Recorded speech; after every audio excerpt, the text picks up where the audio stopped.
ইন্না লিল্লাহি ওয়া ইন্না ইলাইহি রাজিউন।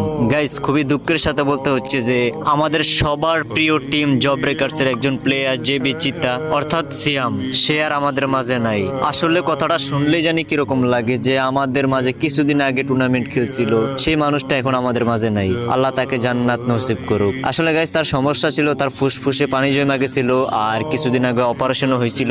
আর অপারেশনের পর সে কিন্তু টুর্নামেন্টও খেলছে, কিন্তু আজ সে আমাদের মাঝে নাই। তো আমরা সবাই তার ফ্যামিলির জন্য দোয়া করি যাতে এই সময়টা তার ফ্যামিলি ধৈর্য ধারণ করতে পারে। আর তার জন্য গাইস সবাই দোয়া করবা, আল্লাহ যেন তাকে জান্নাত নসিব করে। আসলে ভাবতেই অবাক লাগে মানুষের জীবন কতটা অনিশ্চিত। যেই মানুষটা কিছুদিন আগেও আমাদের মাঝে ছিল সেই মানুষটা এখন আমাদের মাঝে নাই। তো যাই হোক গাইস, আমি এই খবরটা কিছুক্ষণ আগেই জানতে পারলাম। তো ইন্না লিল্লাহি ওয়া ইন্না ইলাইহি রাজিউন।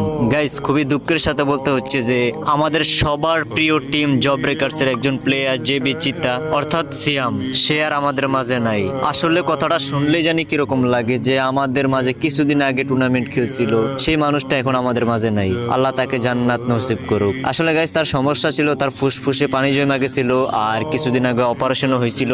আর অপারেশনের পর সে কিন্তু টুর্নামেন্টও খেলছে, কিন্তু আজ সে আমাদের মাঝে নাই। তো আমরা সবাই তার ফ্যামিলির জন্য দোয়া করি যাতে এই সময়টা তার ফ্যামিলি ধৈর্য ধারণ করতে পারে। আর তার জন্য গাইস সবাই দোয়া করবা, আল্লাহ যেন তাকে জান্নাত নসিব করে। আসলে ভাবতেই অবাক লাগে মানুষের জীবন কতটা অনিশ্চিত। যেই মানুষটা কিছুদিন আগেও আমাদের মাঝে ছিল সেই মানুষটা এখন আমাদের মাঝে নাই। তো যাই হোক গাইস, আমি এই খবরটা কিছুক্ষণ আগেই জানতে পারলাম। তো